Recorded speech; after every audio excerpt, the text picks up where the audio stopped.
Et on se retrouve donc pour cette revue de presse de l'économie.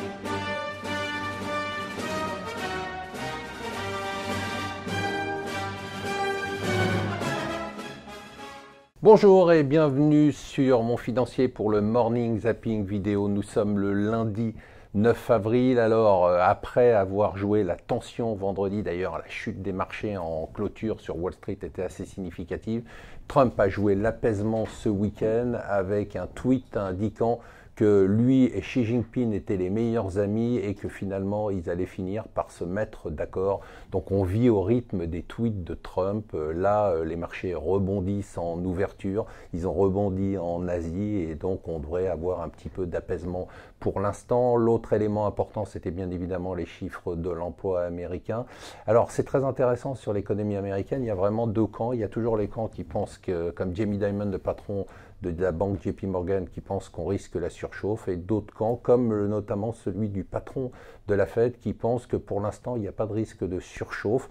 Et les chiffres de l'emploi donnaient bien évidemment un chômage à 4,1%, ce qui est quand même très bas, mais des embauches qui étaient relativement sous contrôle et un contrôle de la hausse des salaires. Donc pour l'instant, pas trop de panique.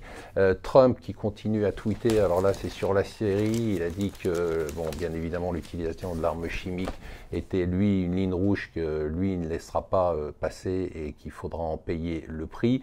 En Hongrie, on a eu une victoire écrasante de Viktor Orban, le leader populiste, qui fait encore mieux qu'en 2014 avec une participation plus forte et plus de 2/3 des voix. MBS est à Paris pour 2 jours, donc le leader saoudien, le prince héritier saoudien. Alors les Échos nous disent que pour l'instant, j'étais assez étonné, un échange avec l'Arabie Saoudite qui est assez faible. L'Arabie Saoudite, c'est simplement 1,5% des investissements en France et c'est la 21e nation avec laquelle nous faisons des exportations.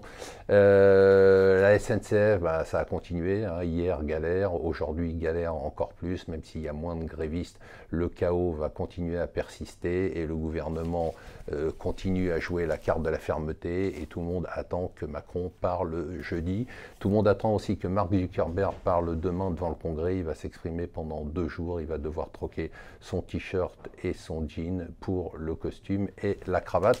Et enfin, la une d'Investir, faut-il encore croire aux 6000 points? Voilà, ça c'est la question du jour et la question à plusieurs centaines de milliers d'euros, voire de millions d'euros. Voilà, je vous souhaite une excellente journée.